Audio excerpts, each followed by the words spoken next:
नमस्ते मित्रांनो, अल्टिमेटच्या या भागात तुमचं स्वागत आहे. मागच्या भागात आपण पाहिलं होतं की मिंजू नीला म्हणतो की माझ्या आधी मिंग्यावचा उपचार करा, म्हणून नी त्याला घेऊन जातो. त्याचा उपचार केल्यानंतर मिंजूच्या दरबारात मिंग्याव खाली बसलेला असतो आणि नी बाहेर वाट पाहतो. मिंग्याव म्हणतो, प्लीज माझं बोलणं ऐकून घ्या. मिंजू म्हणतो, ऐकण्यासाठी काही राहिलं आहे का? मला ते करावं लागलं. का? कुटुंब प्रमुख, तुम्ही मला उपाध्यक्षची पदवी दिली, पण कर्णधार नेहमी मला खालच्या नजरेने पाहत होता, माझा अपमान करत होता, अपमानास्पद बोलत होता. म्हणून तू त्याला मारून टाकशील का? नाही, त्यासाठी नाही. तो माझी नेहमी इन्सल्ट करतो, मला नीच नजरेने पाहतो, ते चालेल, पण तो नेहमी त्याने केलेली कामं माझ्यावर ढकलतो. हे एकदा नाही तर आताही झाले. मी स्वतः त्याला शिवयानला सोडवताना पाहिले. मी त्याला अडवले. प्रत्येक वेळी तो माझ्या आईच्या नावाने अपमान करतो. मिंजू म्हणते, तू खोटं बोलत आहे. हे खरं आहे, माझे सर्व शब्द खरे आहे. एका छोट्या गोष्टीसाठी तू जीव घेतला. तू व्यर्थ सन्मानाची काळजी का करतो? असं म्हणून ते रडायला लागतात. मिंग्याव म्हणते, जर असं असेल तर तुम्ही आताच मला मारून टाका. असं म्हणून तो डोळे बंद करतो. मिंग्याव तलवार उचलतो, पण मारण्याची हिंमत होत नसल्यामुळे तो तलवार खाली घेतो. तू मला वाचवले म्हणून आज मी तुला सोडतो. तू इथून जा, जैन कुटुंबात जा, कुठेही जा, मला फरक पडत नाही, पण इथे वापस येऊ नको. असं म्हणून ते डोळे बंद करतात. मिंग्याव नमस्ते करून म्हणतो, मला दत्तक घेण्याच्या तुमच्या दयाळूपणामुळे मी आभारी आहे. असं म्हणून तो तिथून निघून जातो. बाहेर येतो. मी विचारतो, तू ठीक आहे ना? मिंग्याव म्हणतो, इथून पुढे मी तुझी काळजी घेऊ शकणार नाही. मुला, तूच तुझी काळजी घेशील. कुटुंब प्रमुखला राग येईल असं कामं करू नको. मी विचारतो, पण का? मला कुटुंब प्रमुख एक क्लीन सोडण्यास सांगितले. पण का? तो त्यांनी निर्णय घेतला आहे. मी जातो. हे सर्व वी आणि चेंग ऐकतो. तो त्यांना नमस्ते करून निघतो. मी आत धावत येतो. भाऊ, मिंग्याव म्हणे की तुम्ही त्याला बाहेर हाकलले. इथे काय झाले? भाऊ. मिंजू म्हणते, खाली बस. तू तुझे मॅनर्स विसरला का? असं म्हणताच तो मागे जातो. चेंग म्हणतो, मिंगचा मुलगा जखमी आहे. त्याने कोणता गुन्हा केला मला कळलं नाही. तो या रीतीने जाण्याची मला भीती वाटत आहे. मिंजू म्हणतात, त्याचा पुन्हा कुणी उल्लेख करू नका. असं म्हटल्यावर सर्व शांत होतात.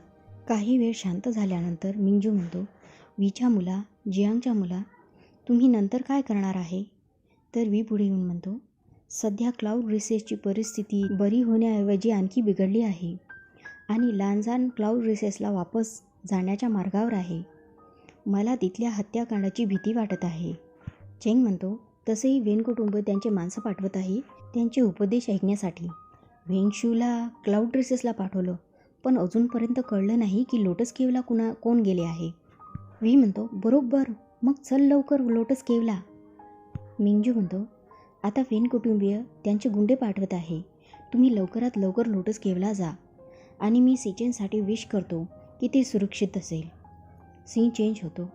वी आणि चेंग लोटस केवच्या तलाव किनारी पोहोचतात. चेंग आणि वीला पाहून पूर्ण लोक खुश होतात. येणारा प्रत्येक व्यक्ती हा त्यांना नमस्ते करतो. जाता जाता ते भाजीवाल्याच्या दुकानावर थांबतात. खूप दिवस झाले तुम्हाला बघितले नाही, जियांग आणि वीच्या मुला. वी म्हणतो, बरोबर काका. आता तुमचा धंदा कसा चालू आहे? चांगला चालू आहे. वी म्हणतो, बरं काका, आपल्या यंगमॅनमध्ये सध्या काही विचित्र घडलंय का? काका म्हणतात, असं तर काही नाही, पण काही अनोळखी चेहरे छोट्या कुटुंबाचे कुटुंबप्रमुखकडे आश्रय मागायला गेले होते. मला त्यांच्याबद्दल पूर्ण माहिती नाही. हे ऐकताच चेंग जायला लागतो, पण काका त्याला थांबवून कमळाचे फ्रेश सीड पॉट्स देतो. तो काकाला धन्यवाद करतो. माझ्यासोबत तुम्ही चाय पिण्यास विसरू नका, असं म्हणत तो तिथून निघून जातात. लोटस केवचा दरवाजा खोलतात. सैनिक तलवारबाजीची प्रॅक्टिस करत असतात. दोघांना पाहून सर्वच खुश होतात. दोघांना पाहून दासी म्हणते, आज जेवणात गोडधोड जेवण बनवावे लागेल. आणि ती धावत धावत यानलीकडे जाते. ती जात असताना लोटस केवचा महलचा नजारा खूप छान दिसतो. ती हाक मारत येते तर यानली विचारते, काय झालं? तर दासी वी आणि चेंग आल्याचं सांगते. हे ऐकून यान ली खूप खुश होते. दुसऱ्या सीनमध्ये दोघेही घोड्यावर बसलेले असतात. चेंग म्हणतो, मला सांग, आपण विना परवानगीने गेलो तर वडील आपल्याला शिक्षा करेल का? वी म्हणतो, मला तर वाटते की ते आपल्याला मारू मारू रागवतील. तर चेंग म्हणते, यात तुझी चुकी आहे. तूच बाहेर गेला नसता तर मी तुला बाहेर शोधायला निघालोच नसतो. हो हो, माझी चुकी आहे. मी तुझ्या नावाची शिक्षा पण भोगेन. चेंग म्हणतो, चल रे, तू लहानपणापासून मी तुझ्यासोबत आहे. तुझ्यासारखा भाऊ असताना मला कधी मार मिळाला नाही. सांग बरं, मला कळत नाही मी मागच्या जन्मात काय कर्ज काढलं की तू माझ्या नशिबात आला. वी धन्यवाद करतो. रागवू नको, पुढच्या जन्मातही मी तुझाच भाऊ राहणार. आता ठीक आहे, चुप बस. वडील येतात. वी म्हणतो, जियांग काका, मीच नियम तोडला आहे आणि तुमची परवानगी काढल्याशिवाय बाहेर गेलो. त्यामुळं चेंग मला बाहेर शोधायला गेला. मला शिक्षा करा. चेंग म्हणतो, मी तुम्हाला काळजी टाकणारा नाही पप्पा. वडील शांत होतात. थोडे थांबून विचार करतात. प्रवासात तुम्हाला काही लागलं किंवा कोणत्याही धोक्याचा सामना केला का? दोघांनाही आश्चर्य वाटते. वी म्हणतो, जियांग काका, तुम्ही चिंता करणे हे आमच्यासाठी फार वाईट गोष्ट आहे. चेंग म्हणतो, पप्पा, यावेळी आम्ही कामानिमित्त गेलो होतो. यावेळी तर आमच्यासोबत लहान वांगजी पण होता. पुढे काही बोलणार तर ताई येते. दोघेही तिला भेटतात. ताई, तुला माझी आठवण आली होती का? चेंग म्हणतो, याच्याकडे लक्ष देऊ नको. तुझे दिवस कसे गेले ताई? वी म्हणतो, माझी खूप आठवण आली असेल म्हणून तर तू बारीक पण झाली. चेंग म्हणतो, तुला लाज वाटायला पाहिजे. वडील म्हणतात, पुरे बोलू नका, पहिले जेवण करा. चौघेही जेवायला बसतात. चेंग विचारतो, आई कुठे आहे? वडील म्हणतात, तुझी आई थोडी थकली आहे, आपण सुरू करू. त्यांना आवाज येतो. कोणी म्हटलं मी थकली आहे? सर्व आवाजाच्या दिशेने पाहतात. हातात एक मोठं ब्रासलेट घालून एक लेडी येते. ती चेंगची आई असते. तिला पाहून सर्व उभे होतात. हिचे नाव या जुआन असते आणि दुसरं नाव मिलाडी आहे. ती फक्त चेंगचा लाड करते कारण वी दत्तक आणि यानली पहिल्या बायकोची मुलगी असते. पहिली बायको लीला जन्म देताच मरण पावलेली असते. वडील म्हणतात, आलीच आहेस तर बस आणि जेव. मुलं भुकेले आहे. मी त्यांना पहिले जेवायला सांगितले. सर्व खाली बसा. तर मिलाडी म्हणते, भूक लागण्याची ही वेळ बरोबर नाही. काही दिवसात ते किशनला जाणार आहे. तिकडे ते जेवतील की नाही माहीत नाही, म्हणून ते आता न जेवलेले चांगले. त्यांना सवय तर होणार न जेवण्याची. तर वडील म्हणतात, भविष्यात काय होणार काही फरक पडत नाही, पण आज जेवणे जरुरी आहे. असे म्हणत ते स्वतः जेवायला लागतात. म्हणून आई टेबलवर बसते. हे पाहून तिघेही बसतात. चेंग विचारतो, आई, आम्ही खरंच उपदेश स्वीकारायला जाणार आहोत का? आई म्हणते, तुझ्या वडिलांना विचार. तर सर्व वडिलांकडे पाहायला लागतात. वडील म्हणतात, असं आहे, शक्यतो तुम्ही किंगेमध्ये ऐकलंच असेल. किशनच्या वेन कुटुंबियांनी इथे पण विशेष दूत पाठवले होते. त्यांचा आग्रह आहे की सर्व कुटुंबियातील लहान मुलांना किशनमध्ये पाठवायचे आहे, तेही 7 दिवसाच्या आत. यानली म्हणते, ते प्रत्येकांना उपदेश करणार आहेत.